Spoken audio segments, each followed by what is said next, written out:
meus amigos e minhas amigas. Hoje eu venho trazer para vocês a resenha do livro Santo de Barro, do Marcos Botelho. Um livro que realmente merece ser divulgado, mas merece ser divulgado mesmo. E eu vou frisar, eu vou deixar assim uma recomendação muito forte. Pelo amor de Deus, leiam esse livro. Eu tenho certeza que vocês vão amar essa obra. Eu acho muito difícil uma pessoa assim deixar de gostar da narrativa aqui expressa. O que eu posso dizer é que o Marcos Botelho, ele foi genial. Ele escreveu essa obra de uma maneira assim totalmente diferente. O tipo de linguagem que ele coloca, que ele imprime nessas páginas, realmente é muito tocante, mexe com nossos sentimentos e assim eu tô tentando escolher as melhores palavras para falar desse livro, mas sinceramente eu ainda não encontrei as palavras adequadas para dizer o quanto esse livro ele é significativo, o quanto ele nos causa uma sensação de alegria, embora o seu começo tenha um tom assim muito triste, um tom muito pesado, uma coisa depressiva. A história aqui do livro Santos de Barro tem 4 capítulos e basicamente 3 narradores.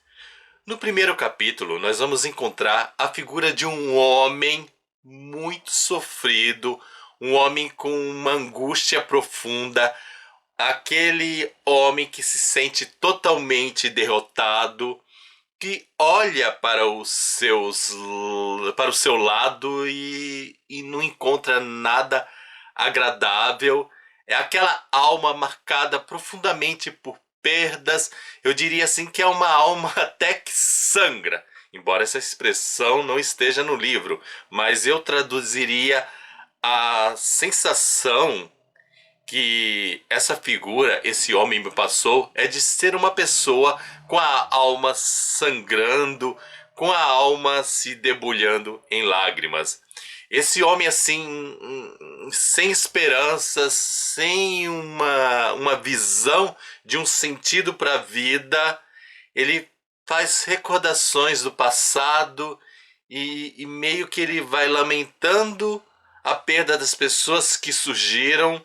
Parece que a vida dele nada deu certo, não teve um momento de alegria, e no decorrer das suas lembranças nós vemos a relação dele com uma pequenina imagem muito importante dentro da narrativa dessa obra, que é o Santo de Barro, e ele vai mostrando a sua relação com essa figura que simbólica de uma religiosidade, uma figura que às vezes assume quase que o caráter de uma presença viva.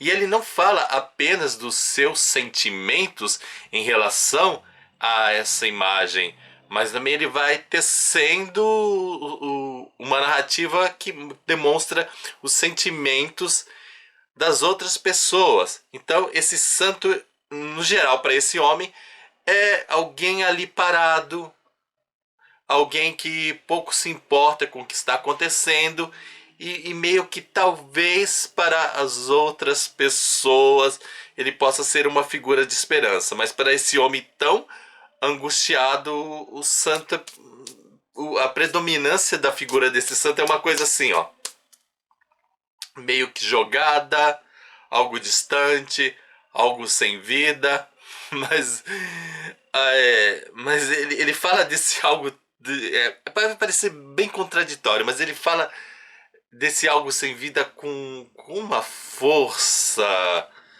com uma propriedade que é como se a falta de vida estivesse vivendo. É algo assim que eu acho que vocês só vão entender ao lerem esse livro. Aí quando nós chegamos no segundo capítulo, eu poderia tranquilamente dizer quem narra esse segundo capítulo e não seria nenhum spoiler, mas para mim foi muito fascinante descobrir na hora quem narra o segundo capítulo. É algo assim que mexe com a gente, é uma grande descoberta. A figura que narra o segundo capítulo é realmente impactante. E o que que faz essa figura? Como é que ela narra eh, a continuação da história? Na realidade, não seria bem uma continuação da história, mas seria narrar os mesmos fatos presentes no primeiro capítulo. Falando assim, pode dar a impressão, então é uma repetição? Sim, é uma repetição de tudo que nós já vimos no primeiro capítulo.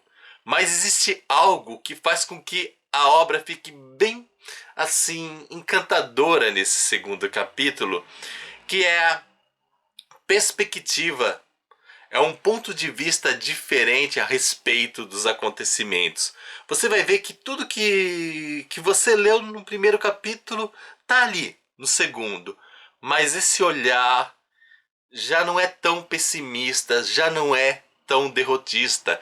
Embora esse personagem esteja vivenciando momentos também de dor, momentos de tristeza, mas nós vamos notar um olhar mais de esperança, um olhar que entende que todo aquele sofrimento tem um sentido, tem um porquê, que não é tão negativo, mas é uma tristeza capaz de construir, de amadurecer o ser humano. Inevitavelmente, a gente não consegue deixar de comparar primeiro e segundo capítulo. E para mim exerce o fascínio porque me leva a crer que tudo depende da maneira que você encara os fatos. E a maneira que você encara os fatos gera uma movimentação diferente que necessariamente não precisa ser expressa em atitudes externas. Às vezes o movimento é só interior, né? As duas pessoas ali estão vivenciando aqueles momentos de dor, mas e, esse olhar gera uma ação interna, é uma ação sentimental. Eu acho que essa é a coisa de dizer. Tanto é que tanto o narrador do primeiro capítulo e o narrador do segundo capítulo, eles estão se olhando, eles estão vendo. E a percepção que um tem da outra figura não bate exatamente com aquilo que aquela outra figura está vivenciando internamente, o seu processo sentimental e vice-versa. E isso funciona como uma espécie de alerta. Quando você olha para o outro, você meio que. Você acredita estar vendo a figura do outro, mas nem sempre realmente você está vendo quem é o outro, o que, que ele está sentindo, o que, que ele está experienciando. Em resumo, eu diria: somente a pessoa sabe o que realmente está sentindo. Somente ela é capaz de dizer, de falar de suas alegrias e de suas tristezas. Portanto, nessa comparação, eu tenho a sensação, não sei se é isso, mas pelo menos é o que me causou, que essa narrativa está me dizendo: não afirme nada a respeito da outra pessoa se realmente aquela pessoa não disse. Você tem somente cada um pode falar o que realmente é, o que realmente sente e, e aquilo que realmente deseja. Já o terceiro capítulo vai também surgir um narrador diferente que eu diria que ele aprofunda as questões que nós já vimos no primeiro e segundo capítulo, essas questões de dor, de perda, e vai acrescentando novos fatos à trama. E o quarto capítulo, eu acho que ele assim é o mais simples, mas ele fecha com maestria a história, porque ele vai dando conclusões, mas eu diria que não são assim conclusões totalmente fechadas, mas conclusões que te levam a refletir, a pensar e imaginar possibilidades diante da vida, e também te leva a pensar em algo muito importante: e se? Esse e se é uma das questões mais fundamentais das pessoas, dos seres humanos. E se eu tivesse feito diferente, como que seria a minha vida? E será que eu poderia fazer diferente? Ou será que as coisas acontecem porque tem que acontecer daquele jeito?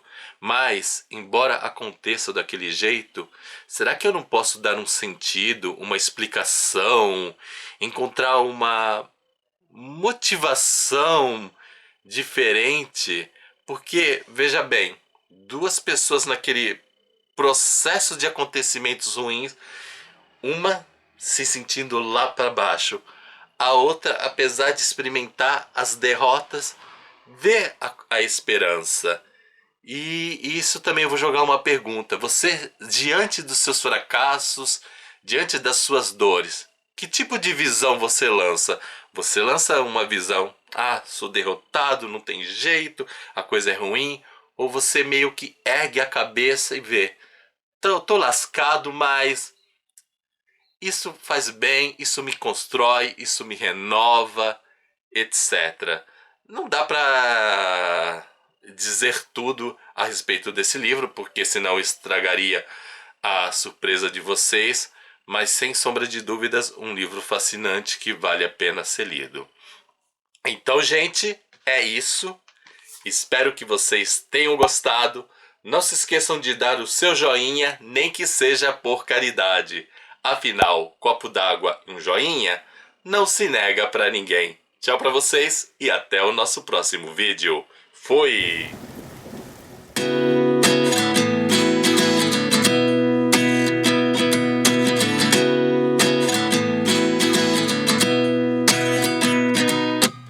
At 29 and I find myself wondering what did happen to the last 10. I ran away with my life, fast forward.